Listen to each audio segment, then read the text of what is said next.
cómo autoliberarme, ¿verdad? Y como hablábamos la semana pasada, no es que yo misma tenga el poder de hacerlo, sino que muchas veces no contamos pues tal vez con esa administración, con que alguien pueda orar por nosotros y vamos a ir viendo que la liberación es algo de cada día. La Biblia dice que es el pan de los hijos, por lo tanto es un alimento que te viene a nutrir todos los días, ¿sí? No es algo solo de una vez.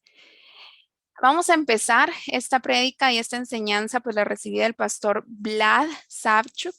Él tiene pues una iglesia en Washington junto con su esposa y me encantó mucho esta frase porque dice, el diablo es como un perro encadenado que ladra a los cristianos y que únicamente puede morder cuando entran a su territorio.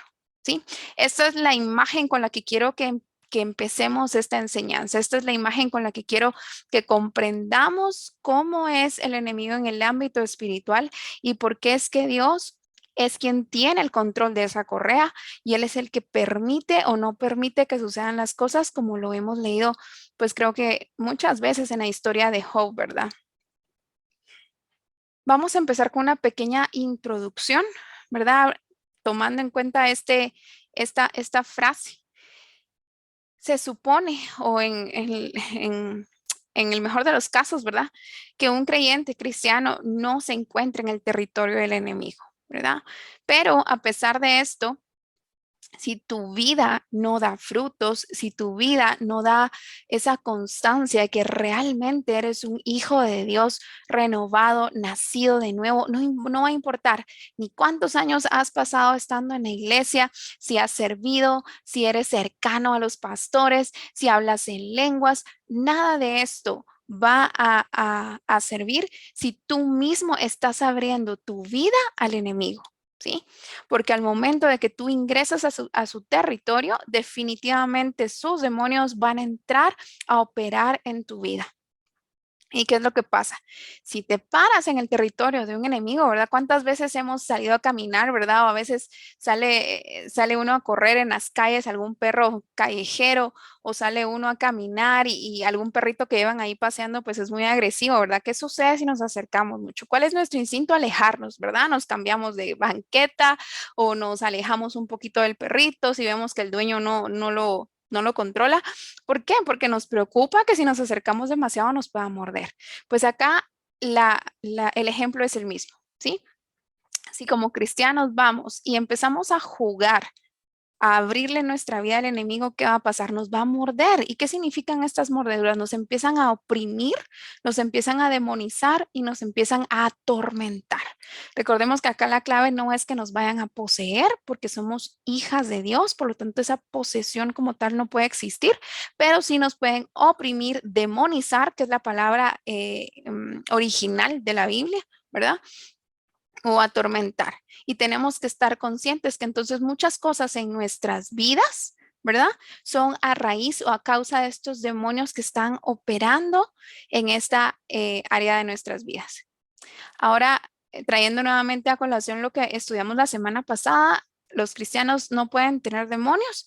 Claro que sí. Porque los cristianos somos personas comunes y corrientes que podemos tener cualquier cosa que nosotros mismos querramos tener, porque nosotros seguimos teniendo libre albedrío, seguimos tomando decisiones, así que nosotros vamos a abrir la puerta a cualquier cosa que nosotros querramos, va a ser nuestra propia decisión.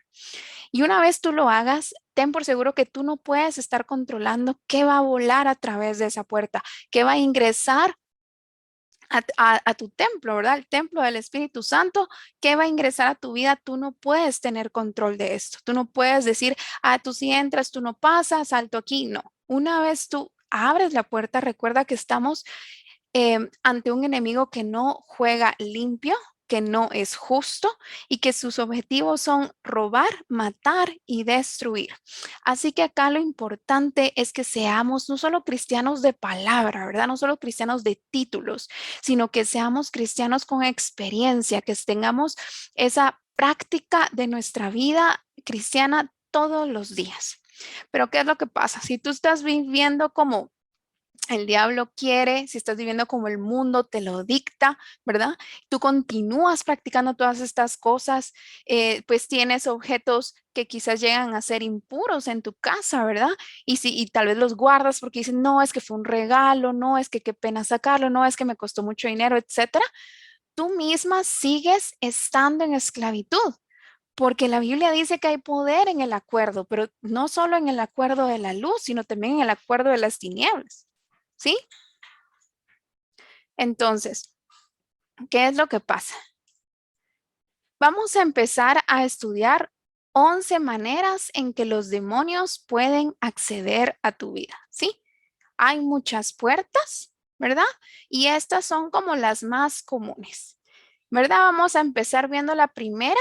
Son aquellos demonios que son heredados a través de tu línea de sangre. Son las que comúnmente son conocidas como maldiciones generacionales, ¿sí? Pues esto tampoco es justo, ¿verdad? Pero como hablábamos al inicio, no estamos peleando con un enemigo al que le importemos o al que le preocupemos. Entonces puede ser que nuestros antepasados, ¿verdad? Hayan, no sé, practicado brujería, hayan hecho ritos satánicos o hasta hayan pertenecido, ¿verdad? A sectas o hayan practicado abortos o asesinatos. Y todo esto, ¿verdad? Sigue corriendo a través de nuestra línea de sangre. ¿Ok? La segunda manera en la que un demonio puede acceder a tu vida es a través de un embarazo no deseado, ¿sí? Este pobre bebé, cuando sucede esta situación y ya hay vida, ¿verdad? Somos conscientes de que en el momento de la concepción ya existe la vida en el vientre de una mujer. Si este bebé es no deseado, ¿verdad? Este bebé ya recibe, ¿verdad? Ni siquiera ha salido del vientre de la madre, pero este bebé ya recibe y nace con un espíritu de rechazo que empieza a oprimir su vida. Y por eso vemos muchas veces estos niños que uno se pregunta por qué es así, por qué se le ve triste, por qué se siente así. A veces no nos hace sentido cuando vemos niños de esa manera y es por una de estas razones. La tercera manera es crecer en un hogar quebrado, en una familia disfuncional, ¿sí? Y aplica o impacta mucho cuando todos estos problemas se dan a temprana edad de los hijos, ¿sí? Porque ¿qué es lo que sucede? Los hijos empiezan a vivir en un entorno donde muchas cosas no deberían de estar sucediendo o las relaciones no son como Dios las diseñó. ¿Ok? Entonces, ¿qué empieza a suceder? Dado que esto no es como se supone que debería de ser de acuerdo a la voluntad de Dios, los niños empiezan a vivir y crear pactos con su boca. ¿Sí? ¿Por qué? Porque entonces empiezan a haber situaciones, empiezan a decir yo nunca, ¿verdad? O yo siempre, y entonces empiezan a llenarse de odio y amargura. Y estos son estos espíritus que llegan a inundar la vida de estas personas. Por eso es que también vemos casos donde hay suicidios, donde hay pues mucha rebeldía a veces, ¿verdad? Lo vemos también en los niños.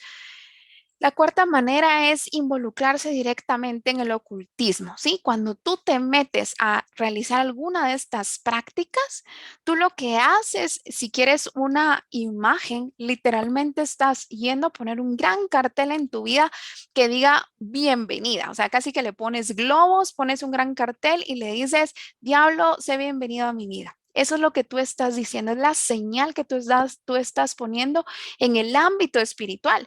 Terrenalmente las personas te pueden decir, ay, no seas fanática, no seas religiosa, eso no es nada, si ni lo estás haciendo, no, solo lo estás viendo una vez.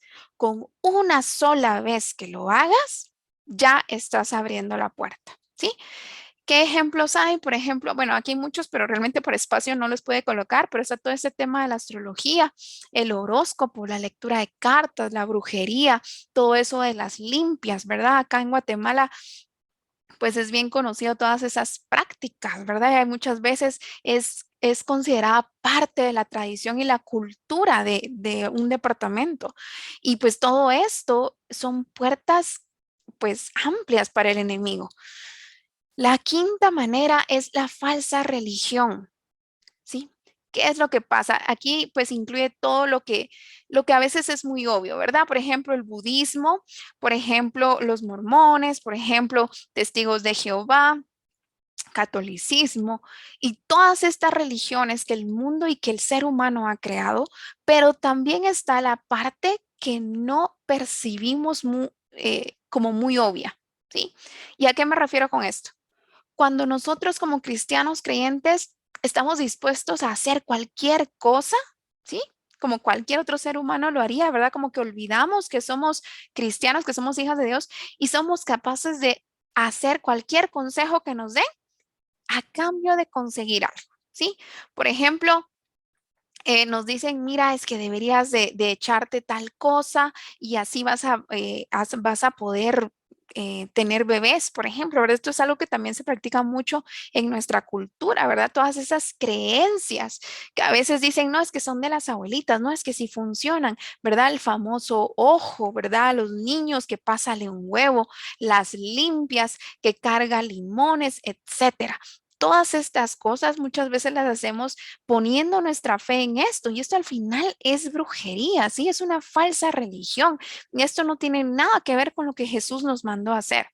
El único camino hacia el Padre es su Hijo Jesucristo, ¿sí? No hay más. Lo que sí existen son diversos caminos hacia el infierno. La sexta manera son los objetos, ¿verdad? Tenemos que estar conscientes que el poder del diablo fluye a través de personas, lugares, animales y objetos. ¿Ok? Por lo tanto, existen objetos, ¿verdad? Que son demoníacos, si le queremos llamar así. ¿Por qué? Porque un demonio se adhiere a él. ¿Se han dado cuenta que muchas veces vemos o escuchamos casos de brujería, que es cuando te regalan algo, te dan un billete o te dan una, no sé, un anillo, te dan una cadena, lo que sea? ¿Por qué? Porque hay un demonio atado a ese objeto. Ejemplos, libros, ¿verdad? Cuando leemos libros, por ejemplo, famosos como estos de Harry Potter, libros que no vayan acorde a la palabra de Dios, ¿sí? Por ejemplo, novelas, los famosos atrapasueños, que ahora yo he visto que hasta los venden para bebés, o sea, venden eso en crochet para bebés y dice que lo pongan en la cuna y que es un lindo accesorio y realmente por puro desconocimiento, y la Biblia es clara también cuando lo dice, ¿verdad? Que por falta de conocimiento mi pueblo perece. Y por falta de conocimiento, pues muchos padres los ven, los compran y desde que el bebé nace y llega a la casa, ¿sí? Está empezando a ser posicionado en un ambiente demonizado, porque tiene este atrapasueños en su cuna. Los famosos cristales, ¿verdad? Esto es algo que ha crecido mucho con la nueva era, que es otra religión falsa. Cuando te dicen, mira, este es el cristal de la sanidad, este es el cristal del dinero, etcétera. Y ahí estos famosos cristales se colocan muchas veces en anillos, en cadenas, en aretes. Por ejemplo, acá en Guatemala, ¿verdad? El tema del jade, hay mucho tema espiritual adherido a todo esto.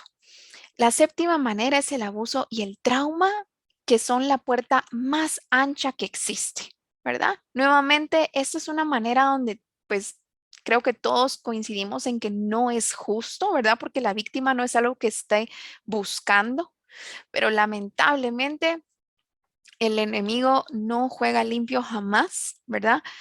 Y todo esto sucede en un mundo que opera bajo leyes espirituales, ¿sí? Por lo tanto, a través del abuso y del trauma, una persona que haya atravesado por esto necesita definitivamente liberación en su vida para poder salir de todo esto. O sea, agregado a la sanidad interior, ¿verdad? Obviamente, a veces necesitan también terapia, pero agregado a todo esto, la liberación es clave en la vida de personas que han atravesado abusos y traumas.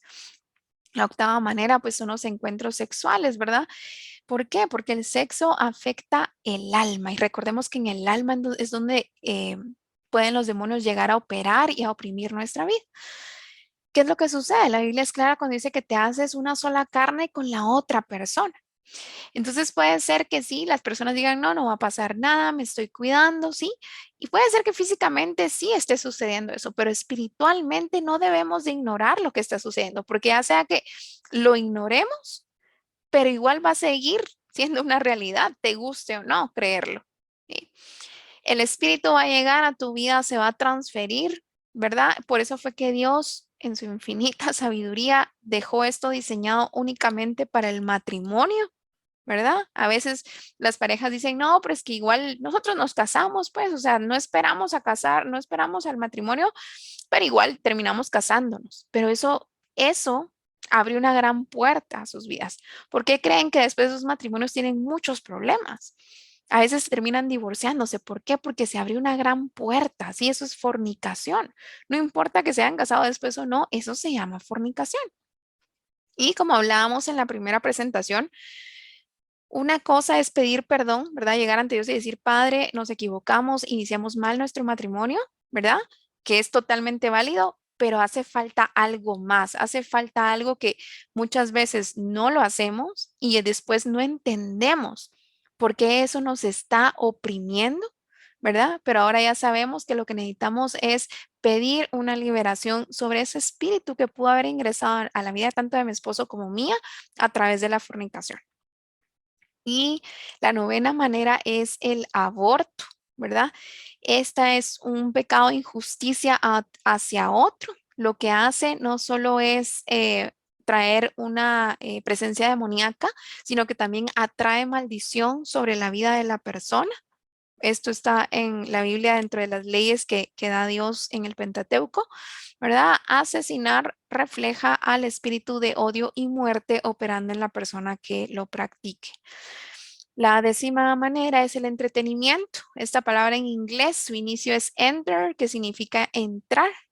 Por lo tanto, estamos hablando de una palabra que no es nada divina, sino que es una palabra de este mundo, ¿verdad? Es algo terrenal.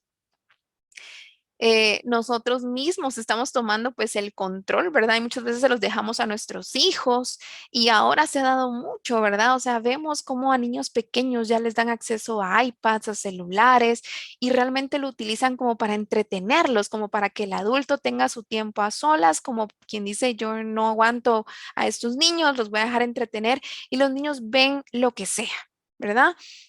Lo que el teléfono les quiera mostrar, lo que la tablet les quiera mostrar, ahí ellos ven y se están exponiendo, porque recordemos que nuestros ojos, ¿verdad? Son una ventana, son una puerta y nuestros oídos y tenemos que cuidar todo lo que ingresa. Pero muchas veces nosotros somos los que tomamos el control y abrimos esa puerta. Tenemos que tener claro que tanto las películas como la música son portales espirituales, por lo que automáticamente, por ejemplo, si yo me siento a ver una película de terror, yo automáticamente estoy como diciendo, ven que yo aquí estoy abierta y a todo esto que opera en el ámbito espiritual.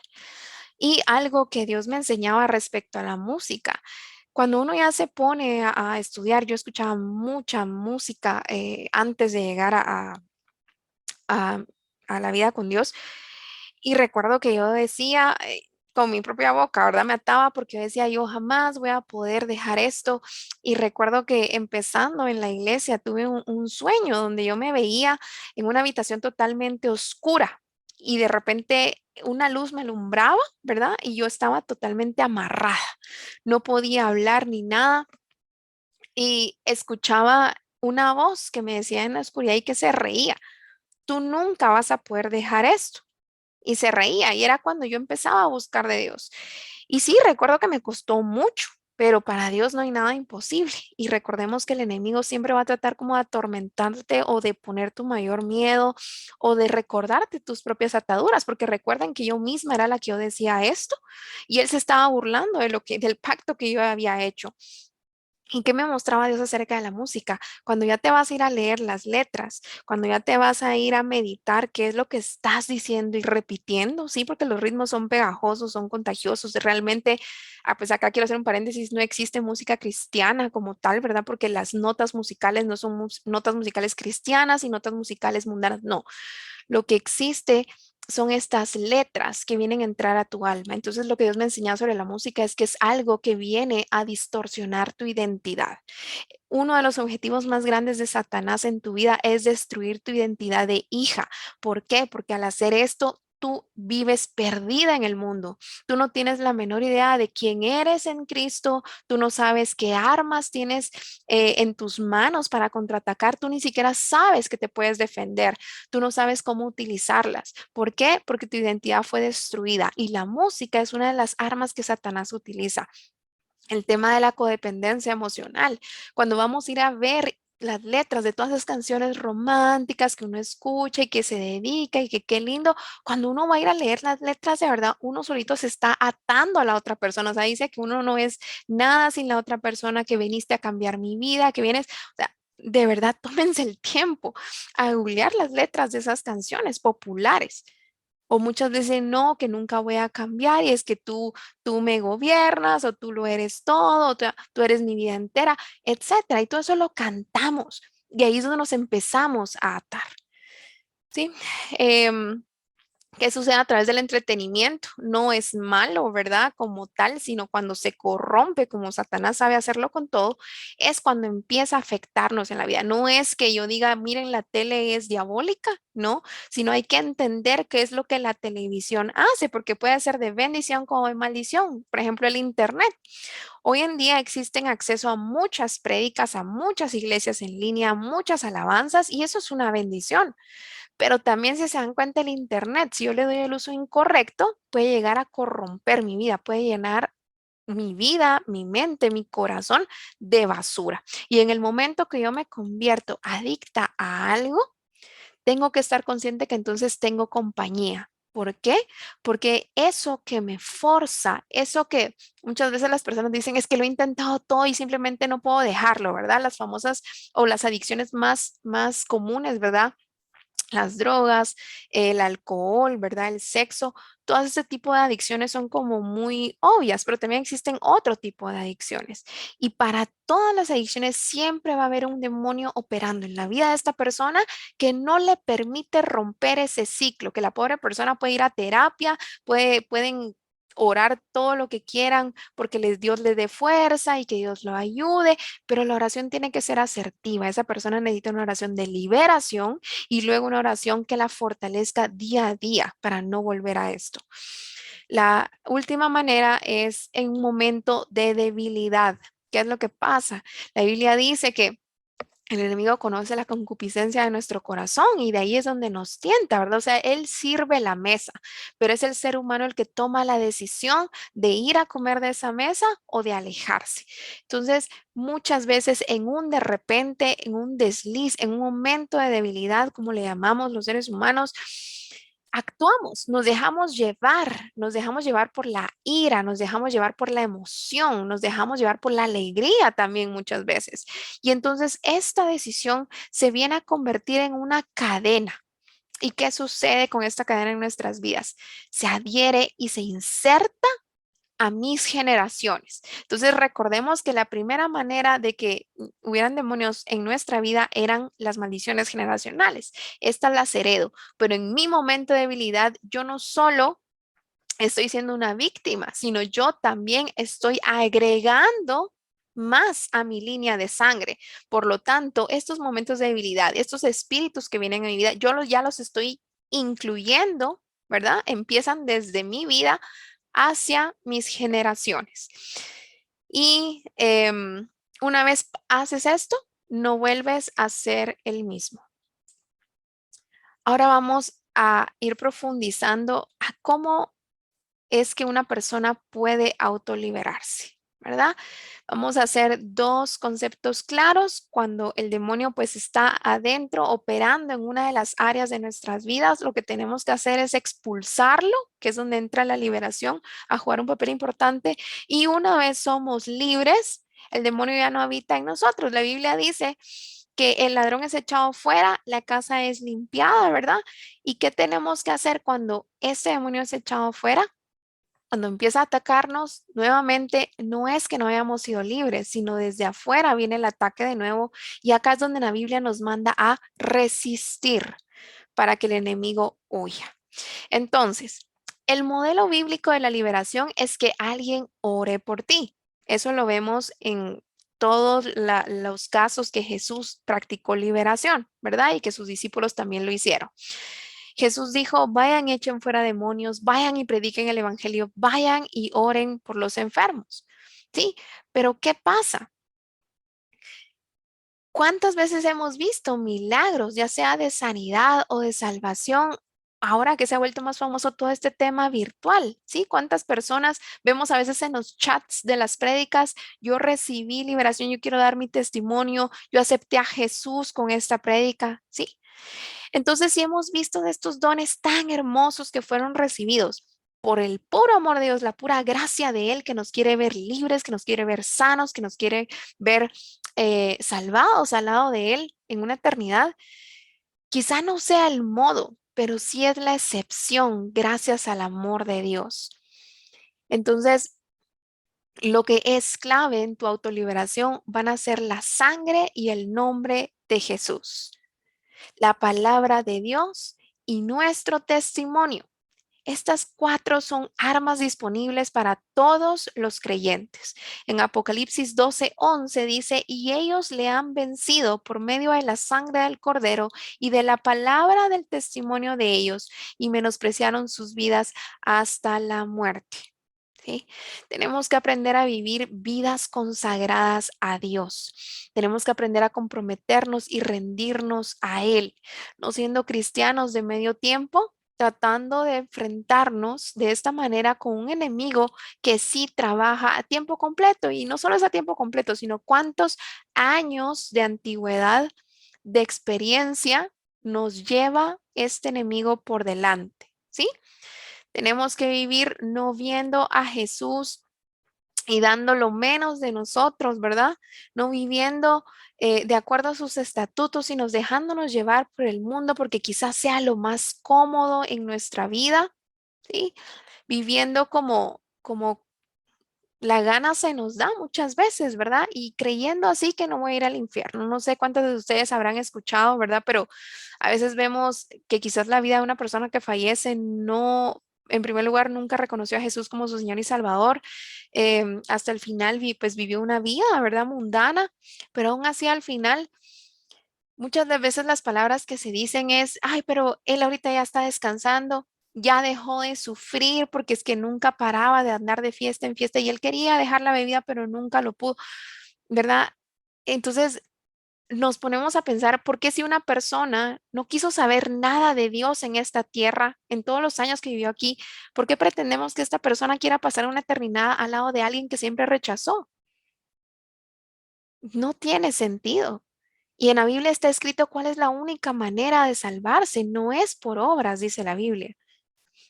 Entonces, ¿por qué esto es importante, chicas? Porque cuando entramos a la liberación como tal, tenemos que estar seguras de que lo queremos. Tenemos que estar seguras sobre qué está basada nuestra vida como creyentes. Debemos de estar seguras que no estamos en un ir y venir con Dios. Entonces, vamos a ir estudiando ahora las claves para la autoliberación. Como hablábamos anteriormente, la liberación puede darse a través de transmisiones en vivo, reuniones a distancia, etcétera, ¿sí? Como les he compartido en el ministerio en el cual sirvo, hemos sido testigos, gracias a la bendición de Dios, de cuántas mujeres han sido liberadas a través de reuniones por esta vía, por Zoom. Hemos hecho las reuniones, hemos orado ministración y hemos sido testigos de cómo Dios libera a estas mujeres que están en diferentes países en el mundo. Entonces vamos a ir entendiendo cuáles son las claves, por qué es que esto sucede. Y se podrán estar preguntando en dónde está esto en la Biblia. Lo vamos a ver en Números 11:26 y en Mateo 14:28. La primera cita nos habla de una reunión, como para darles contexto, ¿verdad? De los líderes que habían sido llamados, convocados para una reunión, pero dos varones, ¿verdad? Se habían quedado acá en el campamento, dice, ellos no habían podido ir a la reunión. ¿Y qué sucedió? Cuando en esta reunión, ¿verdad? Se recibe la presencia de Dios, el Espíritu. Acá dice la Biblia, sobre ellos también reposó el Espíritu. Estaban estos entre los inscritos, dice, ¿verdad? Estaban ellos inscritos en esta reunión que se estaba llevando a cabo, pero no habían venido al tabernáculo, dice la Biblia, pero profetizaron en el campamento en donde estaban. O sea, imagínense, no solo recibieron ahí donde estaban en el campamento al Espíritu Santo, sino también al Espíritu de Dios, perdón, acá fue en números, y profetizaron en el campamento. Luego lo vemos en Mateo 14:28. Este es el caso de la mujer cananea, ¿verdad? Cuando ella lo sigue y lo sigue y le pide, y cuando Jesús le dice que este es el pan de los hijos, ¿verdad? No es dado para todos. Entonces ella le responde, ¿verdad? Que aún las migajas. Luego Jesús le vuelve a responder, oh mujer, grande es tu fe, hágase contigo como quieres. Y su hija, dice la Biblia, fue sanada desde aquella hora. Recordemos que en esta historia la mujer iba atrás de Jesús buscando, diciendo que su hija era atormentada por un demonio, pero no indica que la hija iba allá. Entonces nos dice que desde esa hora en que Jesús le dio estas palabras a la mujer, fue sanada su hija. Así que acá vemos dos casos de liberación a distancia, ¿verdad? ¿Y qué es lo que sucede? Pues la unción del Espíritu Santo no tiene límites, chicas. Nosotros no podemos encerrar a Dios, limitarlo y creer que Él no puede operar, ¿verdad? A través de la distancia, a través de los dispositivos. Él puede moverse a través de lo que Él desee. Hasta la Biblia dice, si tú callas, las piedras hablarán. Él lo puede hacer. Ya sea que estés leyendo, ya sea que estés en algún curso, como hablábamos al inicio de esta reunión, ya sea que estés viendo una prédica. Puede ser que estés orando, realmente no va a importar, sino que la llave esencial para tu autoliberación es la fe. La distancia nunca va a ser la barrera que detenga el fluir del poder de Dios o el Espíritu Santo en tu vida. Recordemos que aunque este no es el protocolo, ¿verdad? No es el modelo bíblico, Dios puede y quiere liberarte en donde tú te encuentres. Lo que necesitas es una fe extraordinaria como la mujer, como la fe de esta mujer cananea. Vamos a pasar a los 8 pasos prácticos para la autoliberación, ¿verdad? Ya tenemos el contexto, ya tenemos la introducción, ya tenemos los conceptos. Ahora vamos a pasar pues a lo que ustedes se preguntarán, bueno, ok, entendí, ahora quiero saber cómo lo hago, ¿sí? ¿Cómo hago esto? Mi pan diario, cómo quizás nadie va a orar por mí o quizás yo lo quiero hacer en intimidad con Dios, ¿cómo lo hago? Pues bueno, el primer paso es reconocer. Tú tienes ya la mitad del camino recorrido una vez tú reconoces en tu vida, yo necesito liberación. Yo reconozco que esto de verdad me está destruyendo la vida. No va para nada de acuerdo al diseño de Dios y a la voluntad de Dios para mi vida. Por lo tanto, esto, ¿verdad? Necesito una liberación en mi vida. ¿Y qué es lo que pasa? Porque esto es el primer paso y porque esto es clave, porque la estrategia del enemigo es obrar y hacer sus planes en las tinieblas. Ellos desean permanecer anónimos. Su poder, ¿sí? Radica en mantenerse anónimos. La liberación, acá tenemos también que hacer un hincapié, ¿verdad? Este tema es clave, este tema viene a ser revelación muchas veces en nuestras vidas, por lo que platicamos, que a veces no se platica mucho de esto, ¿verdad? No se habla mucho de esto, no se nos enseña mucho, pero tenemos que tener cuidado, ¿verdad? De pensar o ver la liberación como un todo, ¿sí? Como en todas las personas, pues necesitan liberación. Puede ser que sí, puede ser que no, pero sí les puedo decir que la liberación es esencial en la vida de toda persona. Una vez que la recibas, tú dices, ay, gracias Dios, fui libre del espíritu, no sé, de rechazo, del espíritu de depresión, etcétera. Pero no quiere decir que ahí haya terminado, ¿sí? Recordemos que esto es una carrera de toda la vida. Recordemos que esto es un proceso. Entonces en Salmos 34:4 vemos que dice, busqué a Jehová y él me oyó y me libró de todos mis temores. Sí, él nos puede liberar. Entonces vamos a pasar al segundo paso práctico. Este es el arrepentimiento. El arrepentimiento no es lo mismo que el remordimiento, ¿sí? Cuando nos arrepentimos, confesamos nuestra fe en Jesús. Venimos y nos nos abrimos a Él confesando cualquier pecado conocido o desconocido. ¿Y a qué me refiero con desconocido? Cuando vamos delante de Él a pedir perdón en nombre de nuestros antepasados. Si nosotras ya sabemos que nuestros abuelos, por ejemplo, se dedicaban a la brujería o nuestros abuelos pues estaban metidos en esas tradiciones culturales, nosotros vamos delante de Dios y le pedimos perdón en nombre de ellos. ¿Por qué? Porque conocemos que existe esta herencia espiritual. Entonces, ¿qué hacemos? ¿Cuál es el objetivo? Buscar una revelación de Dios en todo aquello que esté oculto, porque entonces cuando el Espíritu Santo nos venga a revelar cosas de nuestro pasado, cosas de nuestros ancestros, ¿sí? Vamos a ir delante del Padre a pedir perdón y a buscar ese arrepentimiento para seguir adelante con la liberación de mi vida sobre lo que hicieron mis antepasados. No es hacerlo en mis fuerzas, no es hacerlos porque yo me creo, me invento, me recuerdo, yo siento, yo pienso, no. Acá es clave la relación con Jesús, con el Espíritu Santo y con Dios. Por eso vimos toda esa teoría del inicio, vimos todos esos conceptos, vimos todas esas bases, porque si se dan cuenta, todos estos pasos, lo vamos a ir seguir viendo más adelante, van de la mano con el ámbito sobrenatural. No es lo que el mundo nos ha enseñado, no es un curso, ¿verdad? Como lo hacemos en el mundo, ¿verdad? Un curso de la universidad, un curso extracurricular, no, no es igual. Acá hay una parte sobrenatural en la cual la importancia de la relación que tú tengas con Dios se va a ver manifestada. ¿Ok? Al hacer el arrepentimiento genuino, yo me desconecto. Esto lo que viene a hacer en mi vida es que viene a romper las cadenas. Y algo muy importante es que nadie lo puede hacer por ti. Tú eres la que tiene que romper el contrato. Tú eres la que debe reparar tu relación con Dios. Acá vemos el caso de Judas. Él solo tuvo remordimiento, ¿sí? Él fue, regresó, tiró el dinero y ¿qué hizo? Él no volvió a Dios, sino él se fue a suicidar. ¿Por qué? Porque no hubo un arrepentimiento genuino en el corazón de Judas.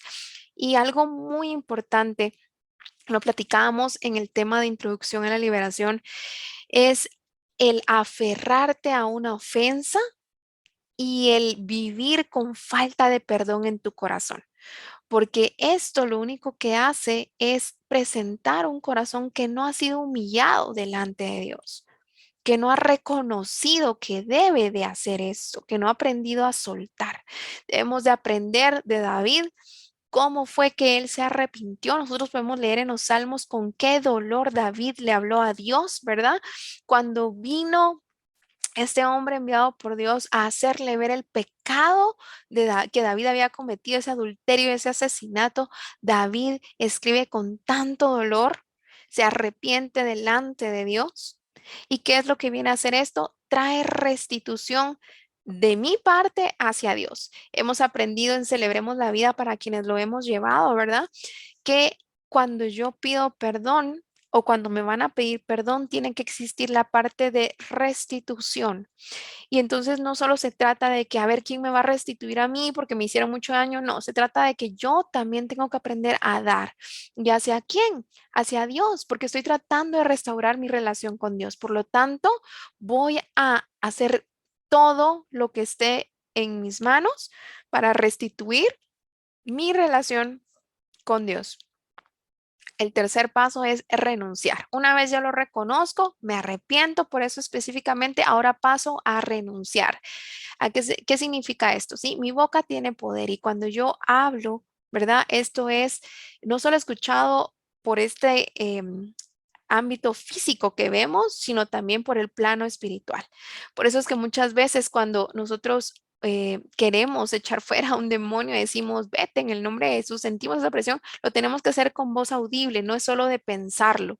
¿Por qué? Porque ellos no escuchan nuestros pensamientos, ellos no pueden conocerlo, el único que lo conoce es Dios. Por lo tanto, acá la clave de renunciar, estás diciendo, yo rompo todo contrato que yo tenga con el enemigo, todo aquello que ha hecho verbalmente, ¿sí?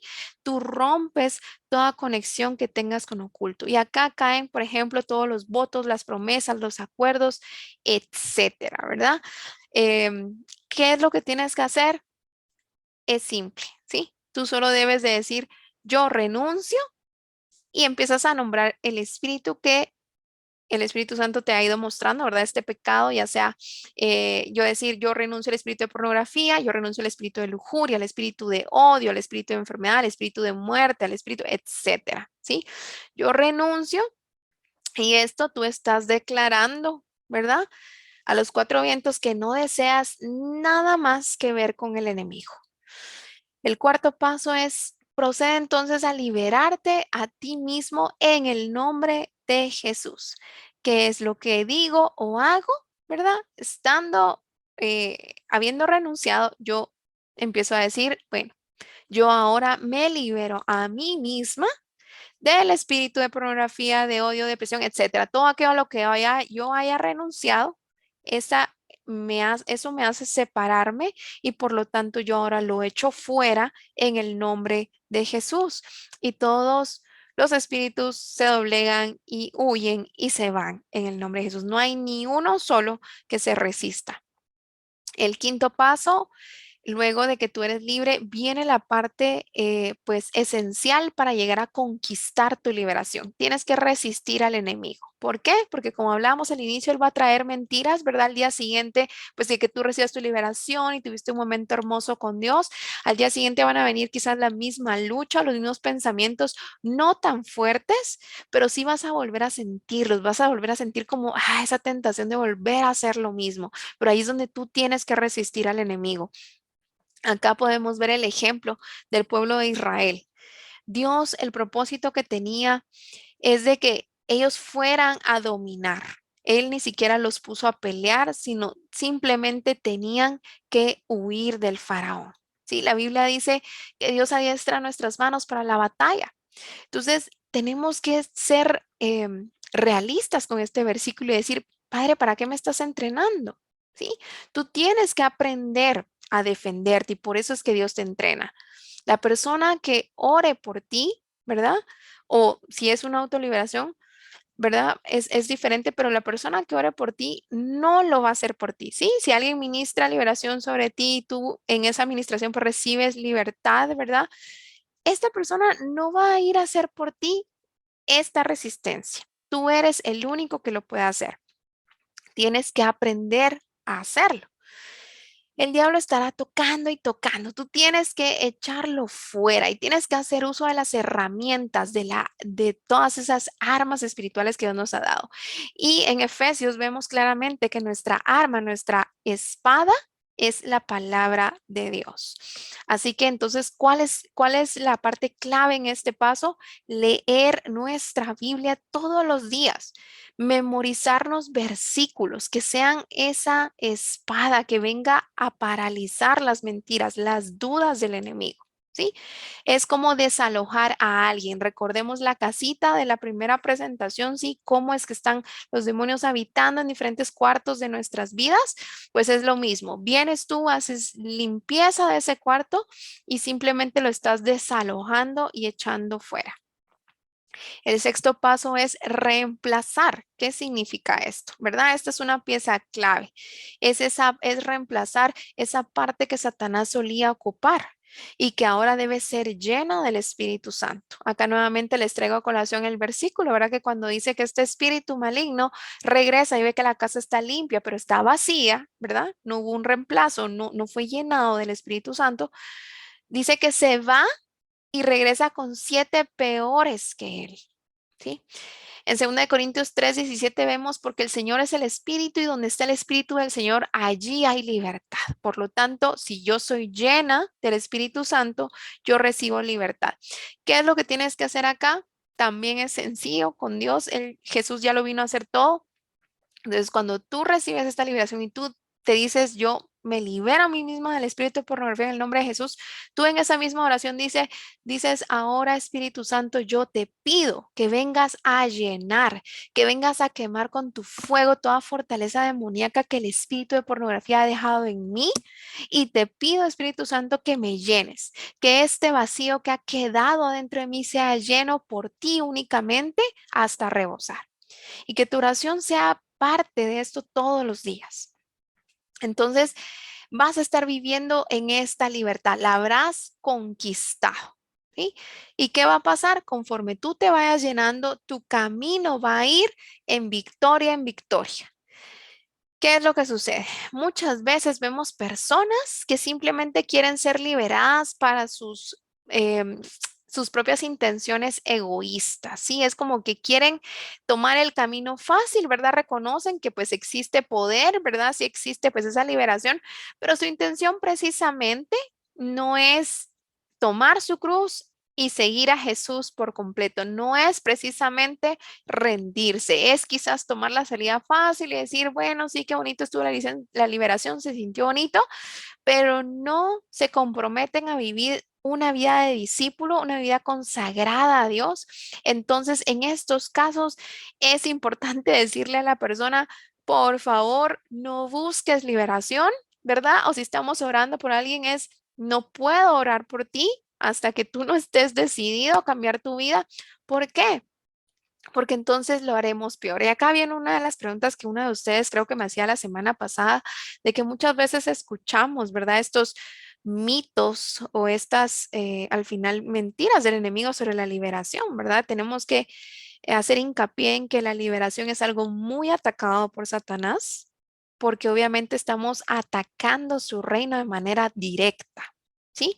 Entonces, uno de los mitos es que voy a quedar mal, ¿verdad? Es que si oran por mi liberación, dicen que las personas no quedan bien, ¿verdad? Y esto es una gran mentira. Las personas no quedan bien si, como decimos acá, ellas no han vivido o no quieren vivir una vida comprometida con Jesús. Por ejemplo, si una persona es liberada, hablemos del alcoholismo, ¿sí? Al día siguiente pues siente la tentación y dice, ay, qué bonito, pues ya no tengo que estar yendo a esas reuniones, ya no tengo que estar yendo a esas terapias, me ahorro dinero, qué alegre, pero al día siguiente viene esta persona y ella o él mismo toma su celular, escribe en el grupito de WhatsApp y les escribe a todo su mismo grupo con el que siempre andaba, ¿qué tal? ¿Cómo están? Miren, y si nos juntamos el viernes, pues yo pues ya no estoy tomando, pero es que sí nos podemos juntar. ¿Qué está haciendo? Él mismo se está poniendo en la tentación. Él ya fue libre o ella, pero nuevamente está buscando los mismos lugares que lo hacían caer, ¿sí? Por lo tanto, ¿qué va a pasar? Al estar ahí, quizás pueda pasar un día o quizás una hora, ¿verdad? Sin tomar, pero al momento va a caer en la tentación y por eso es que las personas, como dicen, no quedan bien. No es que no quedan bien. La Biblia es clara cuando dice que regresan 7 peores que él. ¿Sí? Acá quiero hacer un hincapié, Dios no pide perfección, no estamos hablando que tú tengas que ser una persona perfecta y entonces ser liberada, no, estamos hablando de vivir una vida consagrada a Dios, de tener a Jesús como tu centro, de vivir una vida de oración, de ayuno, de estar sirviendo a Dios, no necesariamente quizás en un ministerio en la iglesia, sino con tu amiga, con tu vecina, con un compañero de trabajo, etcétera. Se trata de estar viviendo radicalmente para Dios, ¿sí? Entregada por completo a Él y no seguir con una manita sosteniendo la puerta del mundo, sosteniendo la puerta de mi antigua naturaleza para volver a ella cuando yo así lo quiera. Aquí vamos a seguir hablando del sexto paso porque este paso es muy importante, chicas, para que la liberación la puedan conquistar. Si en la agenda de esta persona no existe el corregir mi carácter, el someter mi carne, el comprometer mi vida, el ser intencional en cambiar ese estilo de vida tibio, ¿sí? Nada de esto va a dar lugar a una liberación en tu vida, ¿verdad? Si la persona sigue en lo mismo, si como les decía, no tiene ni la más mínima intención de cambiar, sino simplemente siente, ay, qué bonito, qué lindo estuvo eso, ¿verdad? Pero sigo a lo mismo, nada de esto va a venir a hacer un cambio en su vida. Siguiendo con el ejemplo de la liberación del pueblo de Israel en Éxodo, ¿verdad? Vemos que cuando Moisés le iba a hablar al faraón, lo que él le decía es que Dios quería que su pueblo le fuera a adorar en el desierto. le fuera a servir, le fuera a alabar. No solo era, los quiero llevar, que tengan una linda vida, que pasen un tiempo muy lindo. No, él quería llevar, los quería formar. Dios utilizó todo ese tiempo en el desierto para remover la mentalidad de esclavitud con la cual su pueblo salió de ahí. ¿Sí? Necesitaban un proceso de renovación y eso lo vamos a ver en el siguiente paso. Renovar mi mente en mi nueva identidad en Jesús. Nuevamente Juan 8:32, nuestro versículo, y conoceréis la verdad y la verdad os hará libres. ¿A qué se refiere a renovar mi mente? Una vez reemplazo todo esto, ¿qué tengo que hacer? Tengo que ser intencional en llenar mi mente consciente con la palabra de Dios. ¿Qué va a pasar con esto? El Espíritu Santo que habita en mí va a tomar toda esta palabra y la va a trasladar a mi parte inconsciente. ¿Qué sucede? Acá sucede un match, se vuelve una revelación en mi vida, se vuelve realidad. ¿Sí? La Biblia dice que la palabra de Dios se tiene que poner en práctica, si no, está muerta, ¿verdad? No hay frutos. Si tú no cambias tu vida, esta revelación nunca se va a dar. Por lo tanto, necesitamos ser intencionales en cambiar nuestra manera de pensar. ¿Cómo lo hacemos? A través de la palabra de Dios. Nuevamente, tenemos que ser intencionales en crear el hábito de la lectura de la Biblia, ¿verdad? Aunque sea que al inicio nos cueste, aunque sea que lo tengamos que hacer a la fuerza, pero tenemos que sobrepasar a nuestra carne, a lo que nuestra carne no quiere hacer o está cansada o qué aburrido, mejor hago otra cosa, a lo mejor me entretengo en otra cosa, o de repente mejor tomo mi celular y miro redes. No, tenemos que hacerlo y obligarnos, aunque sea al inicio a la fuerza, y luego poco a poco se va a ir volviendo parte natural de nuestras vidas. Tenemos que someter los malos pensamientos, ¿verdad? Y tenemos que ayudar a que esos buenos pensamientos prosperen y crezcan. ¿Ok? Teniendo en cuenta que como hablábamos, todo esto es parte de un proceso.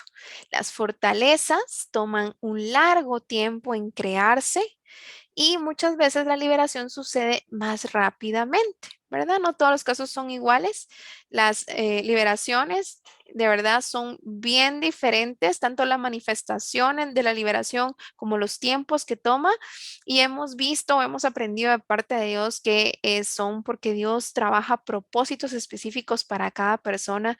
Y cuando a veces la liberación no sucede instantáneamente, Dios está trabajando algo con esta persona de acuerdo a su propósito y esto llega a ser una gran arma en la vida de esta persona en contra del reino de las tinieblas, luego de que Dios hace pasar a esta persona por un proceso para concluir en su liberación.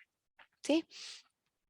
El último paso es permanecer enraizado en la iglesia local y en grupos pequeños. Es muy importante vivir arraigados en una comunidad de creyentes. ¿Sí? El diablo se dedica a cazar creyentes solitarios ya que son una presa fácil. ¿Por qué? Porque somos seres humanos creados para estar para estar en una sociedad, para llegar a socializar, para no estar solos, ¿sí? Para convivir. ¿Qué es lo que pasa? Muchas veces quizás nos sentimos solos, nos sentimos confrontados, retados por lo que sucede en el mundo. Sí, que va totalmente contrario a lo que nosotras tratamos de defender, tratamos de compartir, y esto nos viene a desanimar, nos viene a desalentar. Entonces, ¿qué tenemos que hacer? Buscar esos grupos, buscar esas conexiones, hacer intencional esos tiempos para poder compartir en comunidad de creyentes. Y acá esta frase me gustó mucho. Jesús está construyendo un cuerpo, ¿sí? No está construyendo islas. Entonces, amigas, estos son los 8 pasos prácticos para la autoliberación. Acá les dejo unos principios básicos que hemos hablado. A los demonios los tenemos que expulsar y a las fortalezas mentales las tenemos que echar abajo. Vamos a ir cerrando con este versículo que encontramos en Juan 8, del 31 al 38. Acá este segmento se llama La verdad os hará libres. Dijo entonces Jesús a los judíos que habían creído en él: si vosotros permaneciereis en mi palabra, seréis verdaderamente mis discípulos y conoceréis la verdad, y la verdad os hará libres. Le respondieron, linaje de Abraham somos y jamás hemos sido esclavos de nadie. ¿Cómo dices tú seréis libres? Y ellos no estaban entendiendo a lo que Jesús se refería. Jesús le respondió, de cierto os digo que todo aquel que hace pecado, esclavo es del pecado. Y el esclavo no queda en la casa para siempre. El hijo sí queda para siempre. Así que si el hijo os libertare, seréis verdaderamente libres. Sé que sois descendientes de Abraham, pero procuráis matarme, porque mi palabra no haya cabida en vosotros. Miren qué triste la situación de ellos. Yo hablo lo que he visto acerca del Padre, y vosotros hacéis lo que habéis oído acerca de vuestro Padre. ¿Qué se refería aquí Jesús? Que ellos no conocían a Dios. Ellos estaban cegados por la ley. Ellos no tenían una relación con el Padre como Jesús sí la tenía. Y por lo tanto, ellos no tenían esta revelación. ¿Por qué? Porque no eran discípulos de Jesús. Si vemos en el primer párrafo, Jesús nos da como pasos de cómo llegamos a esa libertad. ¿Sí? Permanecer en su palabra, convertirnos en discípulos. Cuando seamos discípulos, nos conoceremos esta verdad que nos libertará.